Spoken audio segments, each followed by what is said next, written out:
พื่อไทยถ้าว่ารัฐบาลอนุทินที่พายุน้ำท่วมที่หาดใหญ่สงขลาถ้าว่ารัฐบาลเข้าไม่โทรถึงก็พรรคเพื่อไทยเข้าช่วยเหลือประชาชน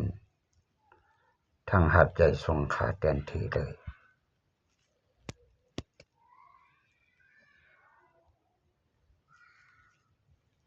ใครว่ายังไงก็แล้ว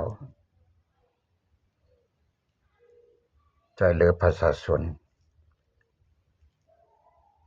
ให้ปลอดภัยก่อน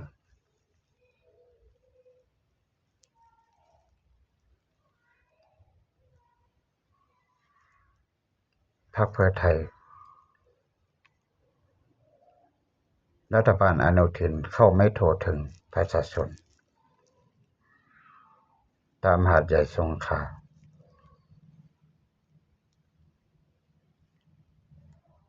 เข้าถึงที่อันตรายประชาชนพรรคเพื่อไทยสั่งหน่วยงานอันเกี่ยวข้องเข้าโทรถึงทันทีเลยเอาชีวิตประชาชนไว้ก่อน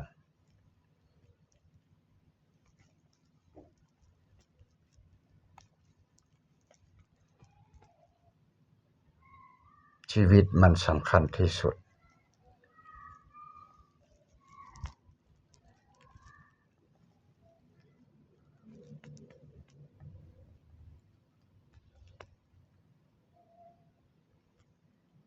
เพื่อเข้าโทรถึงประชาชน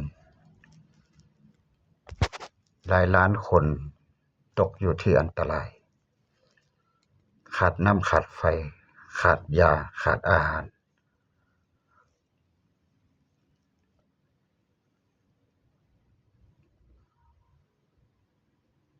ขาดอาหารการกิน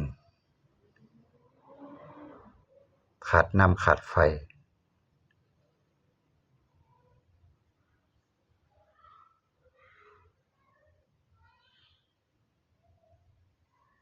พยาบาลก็เข้าไปตรวจอาการทุกจุดเลย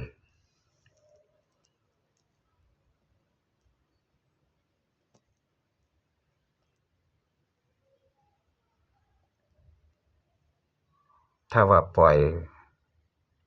มันไว้พินตายไล่ดีก็ไม่มีใครรู้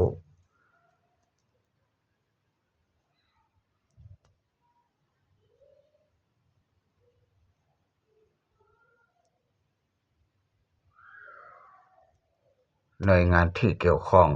เพิ่งกวนเข้าไปทุกทิศทาง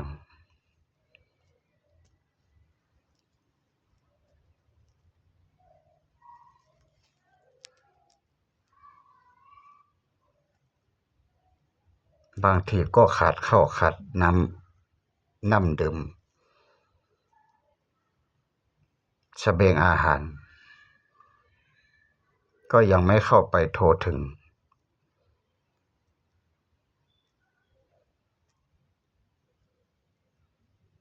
ตึกชั้นเดียวก็พอนำพอขึ้นไปเอาบนหลังคาประชาชนจะอยู่ได้ยังไง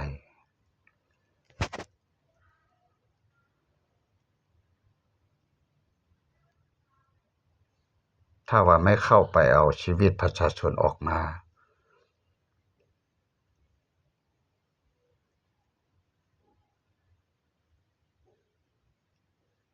นี่แหละรัฐบาลอนุทินถ้าว่าจะมาขัดแย้งบ้านเมืองคอยดูกันต่อไปและอะไรจะเกิดขึ้นกับรัฐบาลอนุทินเราก็พูดเต็มปากเต็มคำเขาก็ยังไม่เข้าใจ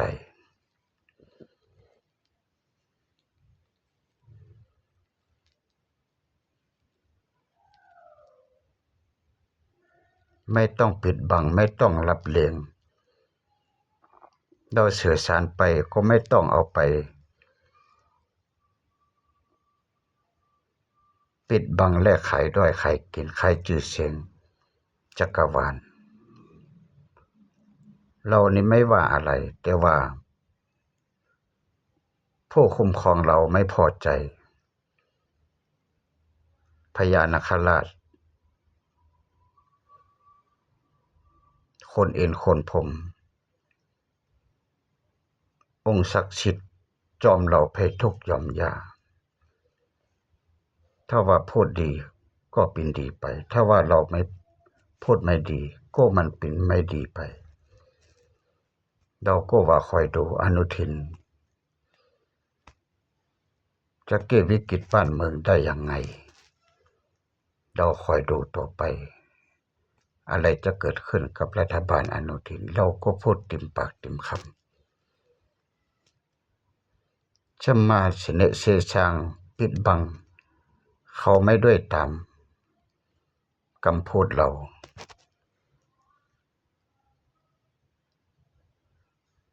เขามาลุ่มหลักบ้านหลักเมืองมาเอาทักษิณตกคุกได้ยังไงเราก็พูด